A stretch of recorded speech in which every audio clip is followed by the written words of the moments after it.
Cool.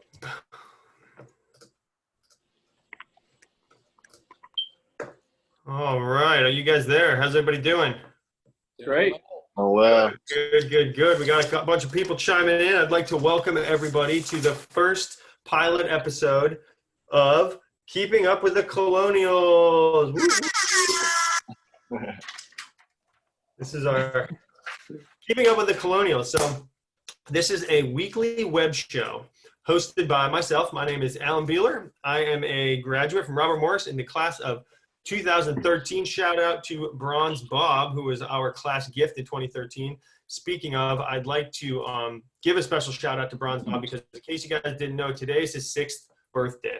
Bronze Bob turns 6 years old today. Happy birthday, my man. Yeah, so round of applause, Bronze Bob. I know. Happy birthday to Bronze Bob. So I'm not here by myself, though. Mitchell Kramer up on your screen is here as well. Mitch, go ahead and introduce yourself. Tell them a little bit about what you do and what you're doing tonight. I work in PR marketing at Robert Morris. I'm a class of 2008. And I'm sitting here with my Tiger pal and my other fellow alums, ready to do this show. Awesome. And I'd like to explain that this is a weekly web show. So in lieu of the COVID-19 outbreak that's going on, all of our Robert Morris on-campus events have been canceled. So we decided that we're going to do an online streaming show to do exactly what our title says. Keep you updated with the Robert Morris Colonials. So I'm not going to do it by myself. We're going to have you guys here able to live comment. If you have any questions throughout the show, you can type them. There should be a little Q&A box somewhere on your screen so you can watch or ask some questions there. At the end of the show, we will do our best to answer as many things as we have time for. So before we do any more of me talking, I'm going to kick it over to our two guests. So our first guest is Dante Treacy, who is a student here at Robert Morris. He lives in Florida and is there now, but before he went back to Florida, he was actually the MVP of the Northeast Conference men's basketball postseason tournament. So he helped Robert Morris win the championship and then was garnered as MVP. So we will talk a little bit about that. If you got any questions about the team, the journey, the championship, the MVP, what life in Florida is like this time of year, have at it with Dante. And then over here is Nazari Dorosh. He's got the NFL Films t-shirt on. He is an RMU class of 2010. And he is the number one drone pilot here in Pittsburgh, Pennsylvania. So if you're not sure what that is, it's exactly what it sounds like. He flies drones around the city and takes awesome pictures. So we're going to hear a little bit about that. So, and Naz, he's perfect for this time because we're all locked in our house right now. And he spent the last year traveling the world, seeing some of the greatest sights there is to see from the vantage point of his drone. So once this lockdown is lifted and we can all leave our houses and get in our cars and drive anywhere, he's got some ideas on some beautiful places you guys can go to. So each week we're going to do a little Q&A, talk to our guests, play some games, and then answer some questions for you guys. So first of all, I'll start out with the first question, which is for Dante. What was it like hoisting up that trophy, that NEC championship trophy at the end of the game back in February? Oh, man, that thing was unbelievable. You know, something we talked about all year. That was our final goal. And, you know, just to have the opportunity to actually play in the championship game, you know, there were some teams who didn't have the opportunity. So it was a great feeling and ready to do it again.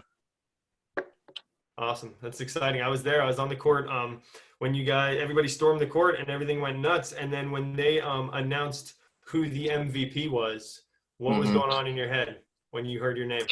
I wasn't even paying attention at first, actually. But then all my teammates started, like, eyeballing me, staring at me. So then as soon as they announced my name, that's when it kind of finally hit. But, you know, it was a great experience having my family there, of course.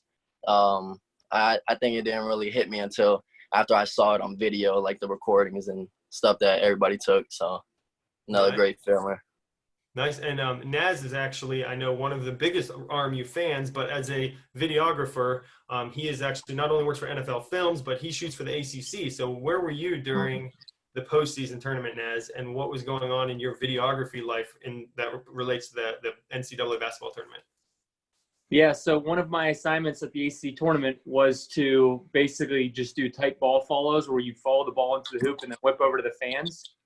And the day it was about to get announced to be shut down, they still said that they were going to have the tournament except in front of no fans. Mm-hmm. And so the producer said, your role hasn't changed. Follow that ball into the hoop and then whip over to where fans are supposed to be, but nobody's there.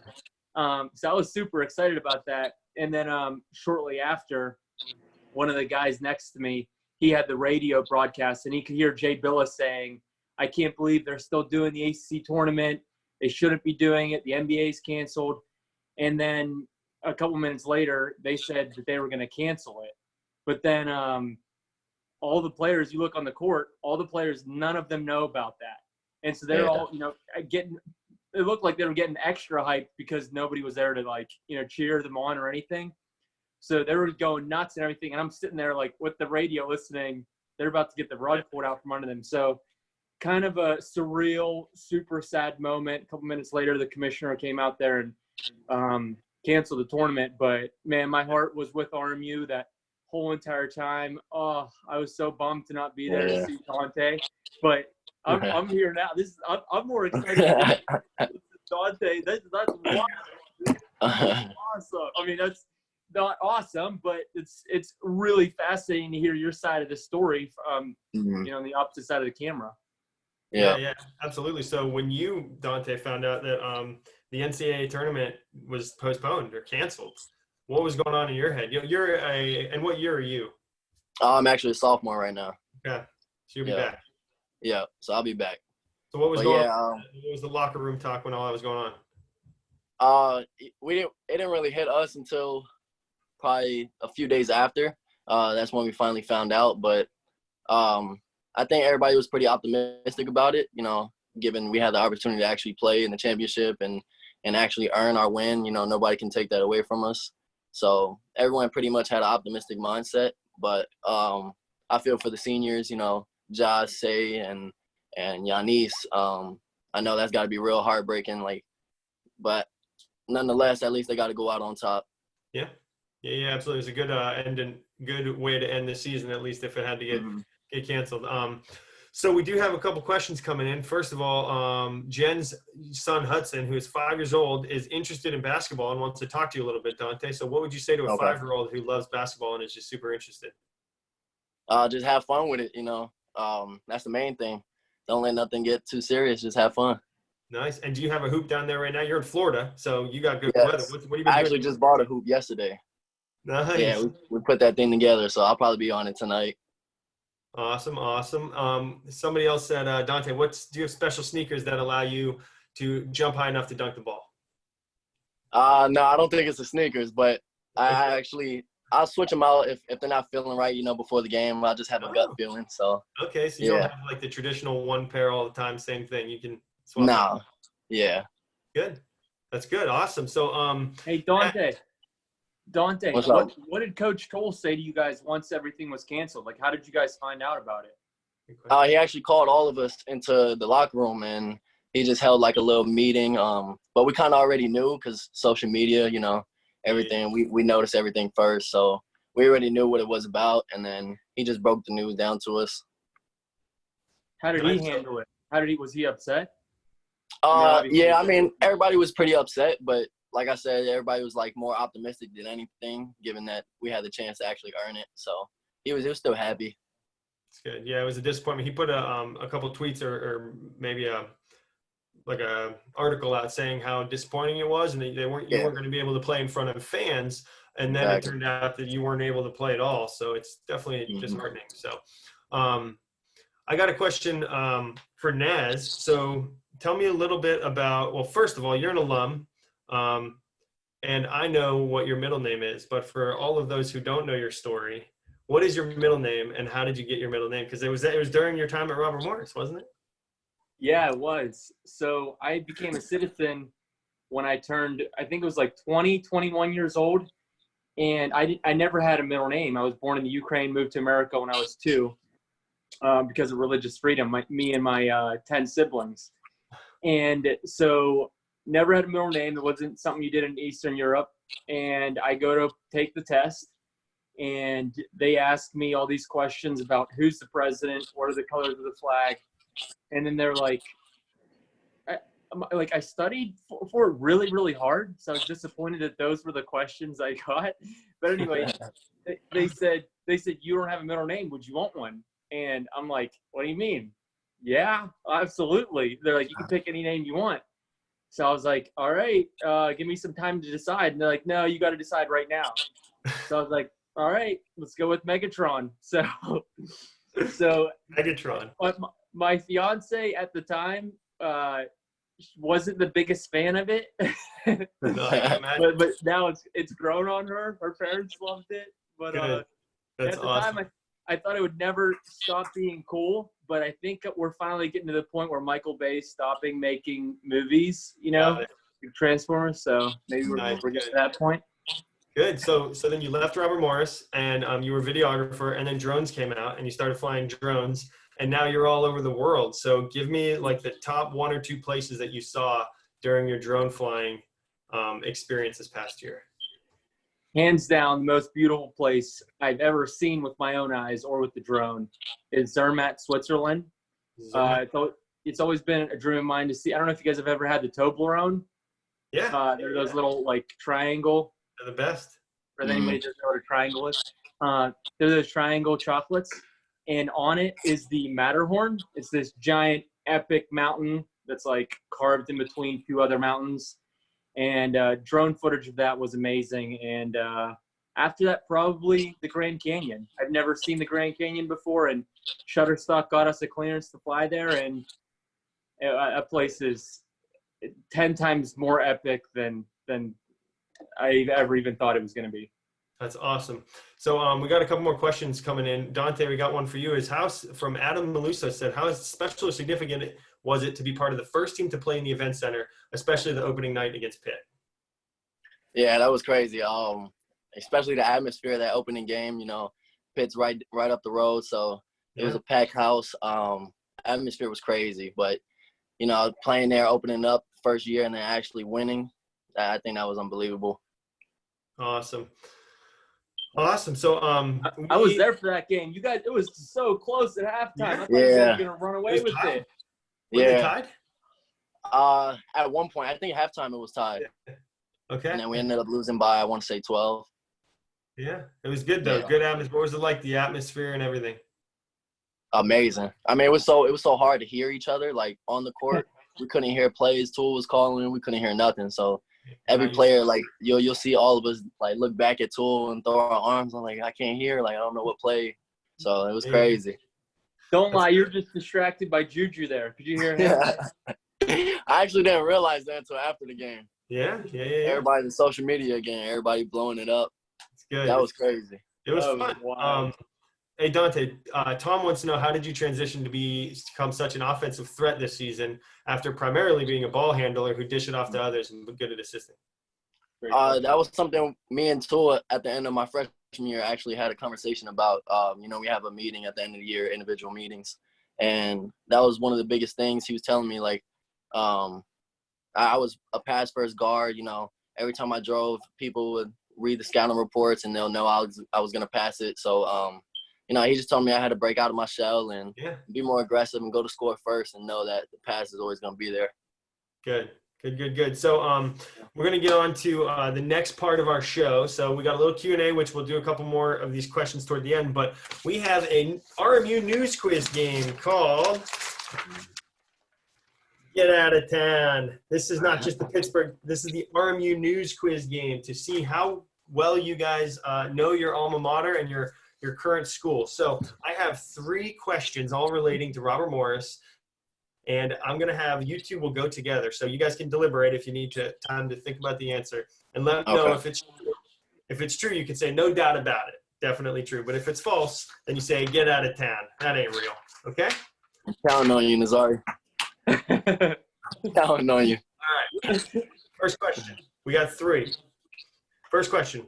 Before Lin-Manuel Miranda, who wrote the famous musical Hamilton and is in Mary Poppins and Moana and a bunch of other movies, before Lin-Manuel Miranda became absurdly famous, he was in a musical ensemble in college and traveled and did a bunch of plays. And one year that his troupe went to different college campuses. And one of the places that they stopped was Robert Morris University. And they actually performed a show in the Colonial Theater at Massey Hall.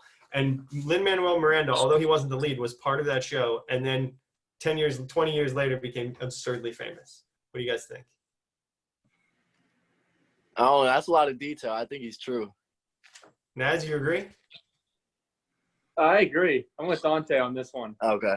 Okay, the answers are coming in saying get out of town. Let's see if you're right. Oh, man. In fact, that is not true.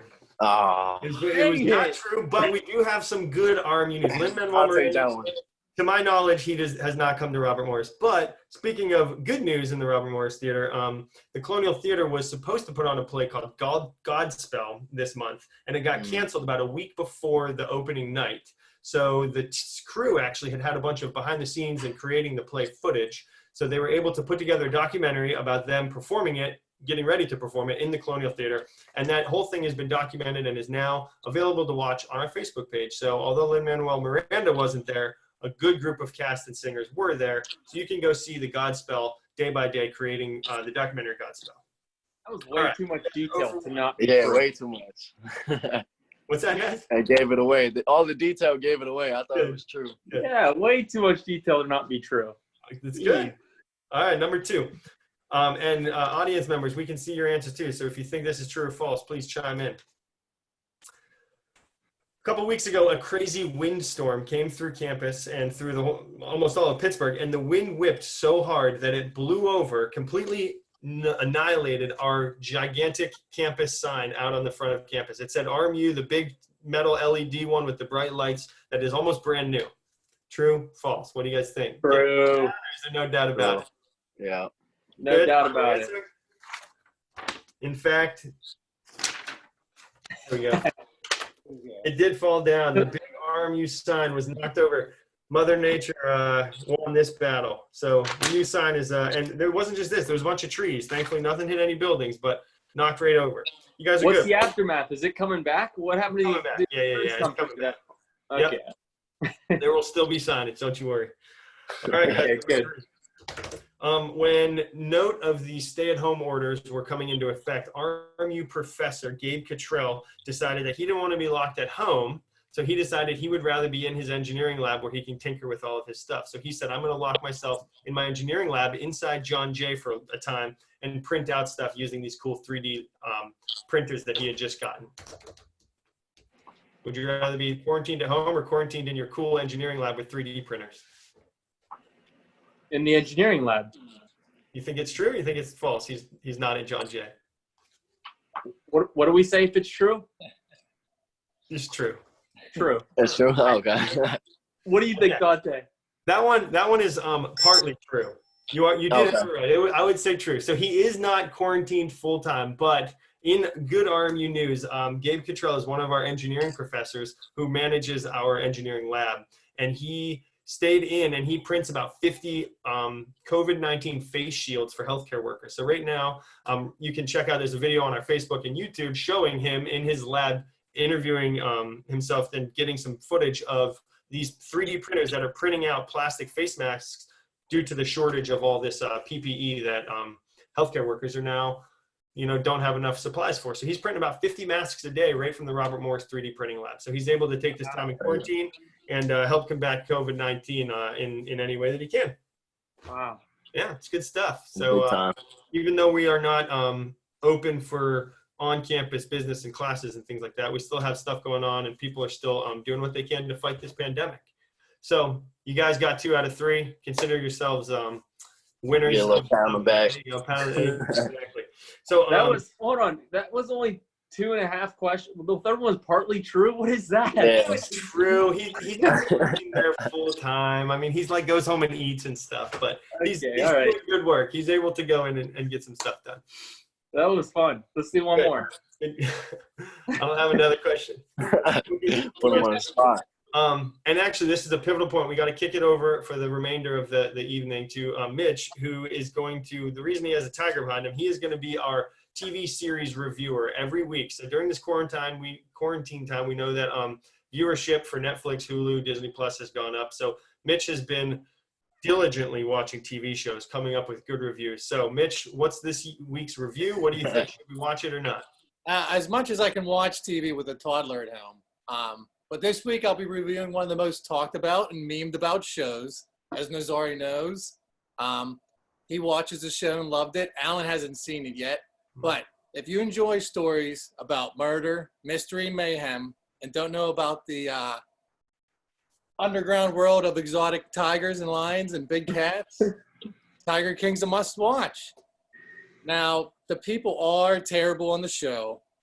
Yeah, I don't know if I'd say I loved it. I don't know if I'd say I loved it. It was like watching a giant train wreck. Sorry. Well, yeah, I mean, you have to watch and you can't stop. I mean, the story and the characters are just so intriguing. You can't stop watching. And if you haven't seen it, Alan, wait till the kids go to bed because it's not Onward. And I'd give it 5 Romo heads. Okay, so you're saying yes, 2 thumbs up to get home and it's a watch must the Tiger King. Okay. 5 out of 5 heads. No, just 5 Romo heads. No ranking system, just. Awesome. Well, guys, thank you so much. Before we sign off, we have one more question. Well, two questions. The first one: what type of gum is Dante chewing? What do you got in, Dante? This is actually the pink one, the bubble gum. Orbit. Yep.